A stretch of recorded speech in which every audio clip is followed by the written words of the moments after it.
თურქეთში ავტოავარიის შედეგად დაშავებული მგზავრების ჯანმრთელობის მდგომარეობა დამაკმაყოფილებელია.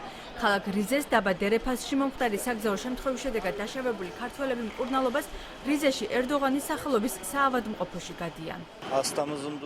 შემთხვევის დღეს საავადმყოფოში 7 დაშავებული ქართველი მოიყვანეს. მათგან 5 მიმღებიდანვე გაუშვით შინ. რაც შეეხება 60 წლის ქალბატონს, მას ქირურგიული ჩარევა დასჭირდა. ელენთა ამოუკვეთეთ. მდგომარეობა სტაბილურია. ჯანმრთელობის მდგომარეობა დამაკმაყოფილებელია 11 თვის პატარის შემთხვევაშიც. დამატებითი გამოკვლევის შედეგად გადავწყვეთ, როდის გავწეროთ შინ. ავტოავარიის შედეგად დაშავებული ქართველები გუშინ გვიან ღამით აჭარის ჯანდაცვის მინისტრის მოადგილემ მოინახულა. ლევან გორგილაძესთან ერთად საავადმყოფოში ტრაბზონში საქართველოს საკონსულოს წარმომადგენელიც მივიდა. საკონსულო დახმარებას უწევს ყოველ წელს გვაქვს ბატონ ჯემილთან ურთიერთობა, მატყობინებს ინფორმაციას ავადმყოფების ჯანმრთელობის მდგომარეობის შესახებ, როცა იქნება დამაკმაყოფილებელი მდგომარეობა და ტრანსპორტირება შესაძლებელი გახდება ავადმყოფების, მაშინ მოვახდენთ გაუწევთ დახმარებას საქართველოში ტრანსპორტირებას. ამ ეტაპზე ფინანსური საკითხები გადაწყდება ისე, რომ არ იქნება ეგ ფინანსური მხარე დაუშვათ პაციენტის ან მისი პატრონების მხრიდან მოსაგვარებელი.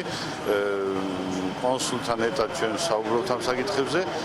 აჭარის მთავრობას თუ კი რაიმე საჭიროება იქნება ფინანსური თანადგომისა, ჩვენ გვაქვს ამისი საშუალებები, რომ დავეხმაროთ. თუ კი საჭირო იქნება გადაყვანა, ამასაც უზრუნველყოფთ, ასე რომ ამ ხრივაც პრობლემები არ არის. მიკროავტობუსს ქართველი მგზავრები ხულოდან ქალაქ ორდუში სამუშაოდ გადაჰყავდა, რა დროსაც გავრცელებული ინფორმაციით დერეფაზის მონაკვეთში დოღანის მარკის ავტომობილმა გზა გადაუჭრა, ავარიის შემდეგ კი მიიმალა.